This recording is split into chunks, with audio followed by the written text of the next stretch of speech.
प्यारे बच्चों, DMIC online classes में आपका स्वागत है। आप पढ़ रहे हैं class 9th English grammar Hindi to English translation. प्यारे बच्चों, प्रतिदिन डाले जाने वाले वीडियोस को ध्यान से देखें, समझें और दी जाने वाले एक्सरसाइजेज को हल करें और अगले दिन दिए गए उनके हल से मिलान किया करें तथा अपने कार्य में की गई गलतियों में सुधार करें। प्यारे बच्चों, इंग्लिश ग्रामर ट्रांसलेशन में आज हम आपको यूज ऑफ द यानी द का प्रयोग पढ़ाएंगे। इसमें जो रूल्स हैं कि कहाँ कहाँ पर द का प्रयोग करते हैं, इनके बारे में बारी बारी से उदाहरण के द्वारा पढ़ेंगे। तो देखिए, पहला जो नियम है, उदाहरण है, नियम है वो है before a particular object and name. Particular यानी विशेष, कोई विशेष वस्तु, ऑब्जेक्ट माने वस्तु होती है, विशेष वस्तु या फिर नाम से पहले हम द का प्रयोग करते हैं। दूसरा है कि the name of rivers, mountains, plains, deserts यानी नदियों, पहाड़ों, मैदानों और मरुस्थलों, इनके नाम से पहले हम द का प्रयोग करते हैं। ठीक है। और तीसरा है एडजेक्टिव सुपरलेटिव डिग्री। एडजेक्टिव की जो सुपरलेटिव डिग्री होती है यानी विशेषण जो होता है उसकी जो सुपरलेटिव डिग्री होती है, तो 3 डिग्री होती हैं, सिंपल और 3 प्रकार की डिग्रियां होती हैं एडजेक्टिव की। तो उसमें से जो तीसरी वाली होती है सुपरलेटिव डिग्री, उससे पहले हम द का प्रयोग करते हैं। ठीक है। चौथा जो नियम है वो है common noun that has been used once before. ऐसे कॉमन नाउन्स यानी ऐसे जो कॉमन नाउन हैं या जातवाचक संज्ञाएं हैं जो पहले से प्रयोग में लाई जा चुकी हूं, जो पहले से प्रयोग में लाई जा चुकी हूं, उनके पहले द का प्रयोग करते हैं।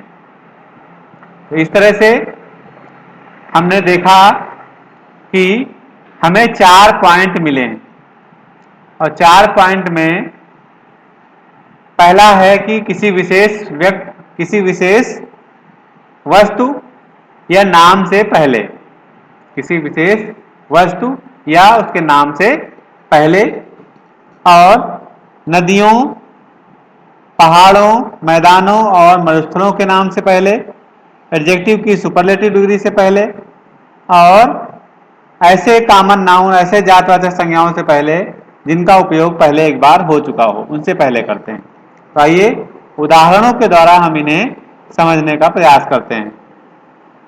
देखिए, पहला उदाहरण है तुम्हारी पुस्तक अध्यापक की मेज पर है। तो तुम्हारी पुस्तक अध्यापक की मेज पर है। देखिए, यहां पर एक वस्तु का, विशेष वस्तु का नाम है यानी पुस्तक। पुस्तक एक विशेष वस्तु होती है ना, और मेज भी एक विशेष वस्तु है। ठीक है। तो इस तरह से दोनों से पहले हम द का प्रयोग करेंगे। और अध्यापक जो है एक जातवाचक कॉमन नाउन होता है, तो अध्यापक से पहले भी हम द का प्रयोग करेंगे। तो इस तरह से हम द का प्रयोग करेंगे तुम्हारी पुस्तक। ठीक है। तो ये हो जाएगा योर बुक।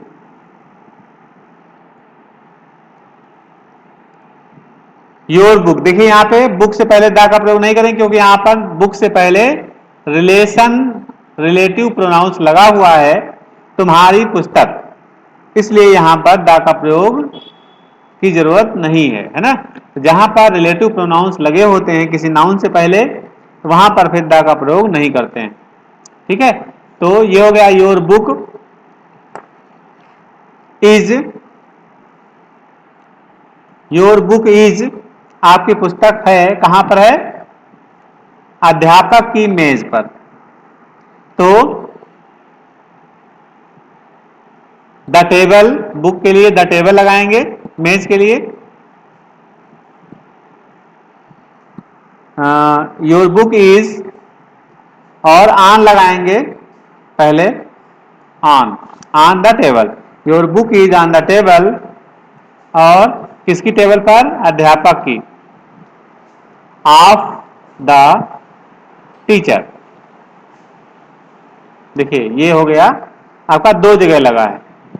तो पहला वाला नियम इसमें कारगर हो रहा है कि किसी विशेष वस्तु का नाम या किसी विशेष जो है जातवाचक जो संज्ञा होती है, जैसे व्यक्ति का नाम, उससे पहले हम द का प्रयोग करते हैं। यानी नाम ना हो, नाम का मतलब कोई आदमी का नाम है, कोई सी औरत का नाम है, इनसे पहले द का प्रयोग नहीं करते हैं। जो जातवाचक संज्ञाएं होती हैं उनसे पहले, उनका जो नाम होता है, जातवाचक संज्ञाओं का जो नाम होता है, उनसे पहले हम द का प्रयोग करते हैं। ठीक है, तो ये हो गया your book is on the table of the teacher, यानी टीचर के, अध्यापक की मेज पर है, यानी योर तुम्हारी पुस्तक अध्यापक की मेज पर है। दूसरा उदाहरण है, सूर्य दिन में चमकता है और रात में निकलता है। सूर्य, देखिए यहाँ पे सूर्य है, ये भी इससे पहले विदा का प्रयोग करेंगे, है ना। दिन, दिन में चमकता है, इससे पहले भी दा का प्रयोग करेंगे। और रात, रात से पहले विदा का प्रयोग करेंगे, चंद्रमा से पहले विदा का प्रयोग करेंगे, है ना। ठीक है, तो इस तरह से इन सबके पहले हम दा का प्रयोग करेंगे।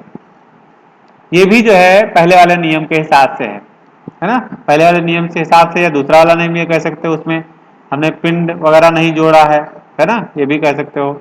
तो आइए लिखते हैं, सूर्य दिन में चमकता है, द सन, सन, चमकना की साइंस, SHINES,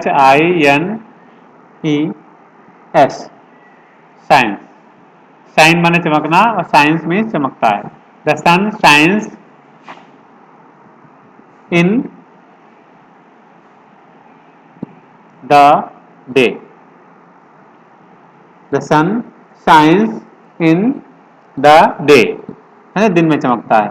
और एंड चंद्रमा, the moon,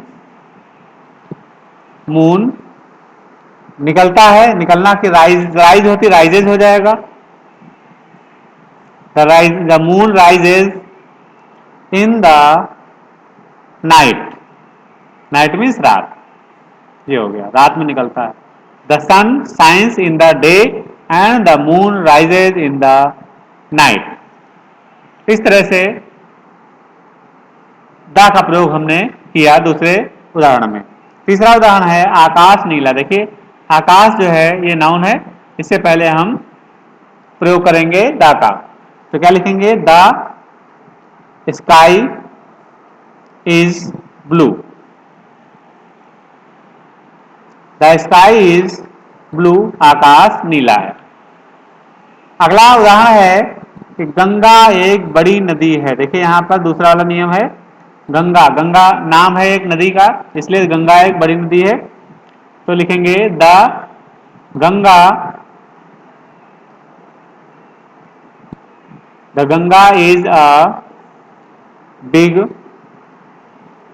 river, the Ganga is a big river, Ganga एक बड़ी नदी है। अगला सेंटेंस है, हिमालय भारत के उत्तर में है, हिमालय भारत के उत्तर में है, तो हिमालय की हिमालय लिखेंगे, हिमालय इज, भारत है, हिमालय है कहाँ है? भारत के उत्तर में, हिमालय इज, द लगाएंगे हिमालय से पहले, the Himalaya is,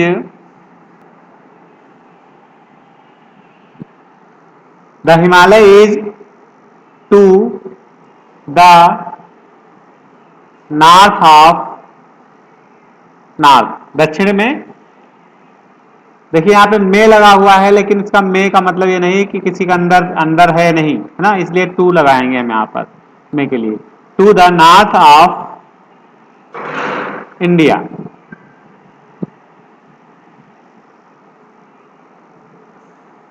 the Himalaya is to the north of India. इस तरह से लगाएंगे, the Himalaya is to the north of India. लेकिन इंडिया से पहले द का प्रयोग हम कतई नहीं करेंगे, है ना, नाम से पहले हम द का प्रयोग नहीं करते हैं। देखिए हिमालय में वाई के बाद ए लगाना हिमालय होता है। अगला सेंटेंस है कि हिंद महासागर भारत के दक्षिण में है। हिंद महासागर भारत के दक्षिण में है, तो क्या लिखेंगे, हिंद महासागर इज,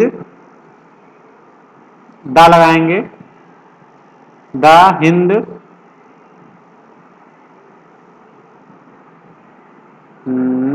हिंद महासागर, द हिंद महासागर को हम इंडियन सी भी कहते हैं।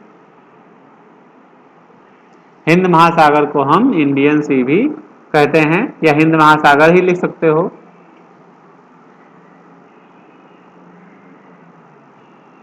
Hind Mahasagar is to south, south माने दक्षिण होता है, south of India, south of India. The Hind Mahasagar is to south of India. Hind Mahasagar Bharat के दक्षिण में है। तो हिंद महासागर दोनों तरह से लिख सकते हैं, या फिर इंडियन सी भी लिख सकते हैं और हिंद महासागर भी लिख सकते हैं। अगला सेंटेंस है, पंपास दक्षिणी अमेरिका में है। पंपास दक्षिणी अमेरिका में है, तो ये लिखेंगे Pampas,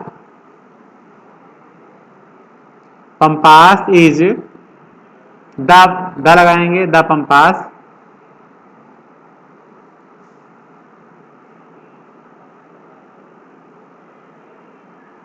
Pampas, Pampas is in the South America. South America, दक्षिणी अमेरिका को साउथ अमेरिका देश का नाम है। इन द नहीं, इन साउथ अमेरिका।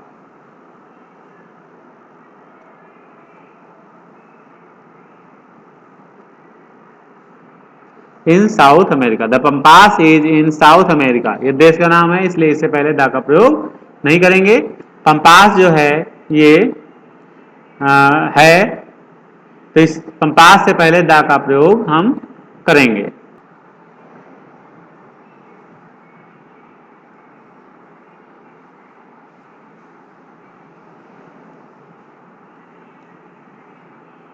पंपास जो है, पंपास ये घास के मैदान हैं, यही रहेगा, बड़ा यही रहेगा। पंपास ये घास के मैदान हैं, और यहाँ पर ये काफी सारे हैं, इसलिए आर लगाएंगे यहाँ पर। तो the pampas are in South America, दक्षिण अमेरिका में है, घास के मैदान है पंपास। वह सबसे बड़ा कमरा है, वह सबसे बड़ा कमरा है। तो that was, sorry is, that is the सबसे बड़ा, बिगेस्ट, द बिगेस्ट रूम,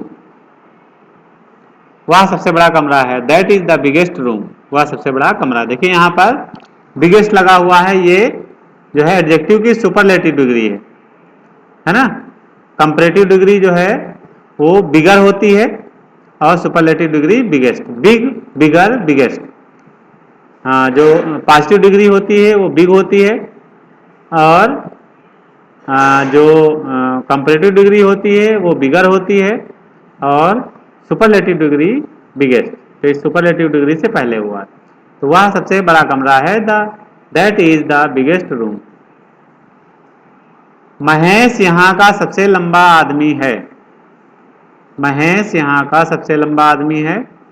ये हो जाएगा Mahesh is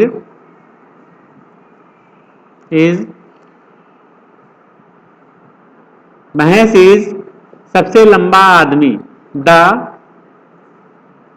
Mahesh is the सबसे लंबा की टाल टालर टालेस्ट, तो टालेस्ट टैलेस्ट हो जाएगा टालेस्ट।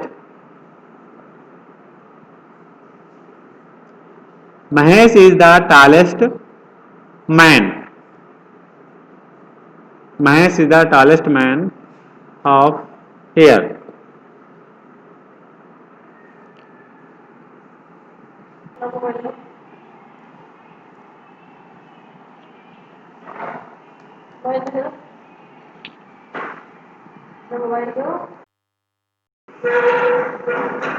महेश यहाँ का सबसे लंबा आदमी है, तो हो जाएगा Mahesh is the tallest man here. यहाँ का सबसे लंबा आदमी है। अगला सेंटेंस है यह सेब है और सेब मीठा। देखिए यहाँ पे चौथा वाला जो नियम है आपका, ये before common noun that has been used once before, जो एक बार पहले यूज हो चुका हो। देखिए यहाँ पर है यह सेब है, तो लिखेंगे, देखिए एक लग रहा है तो दिस इज एन एप्पल लिखेंगे। This is an apple, this is an apple.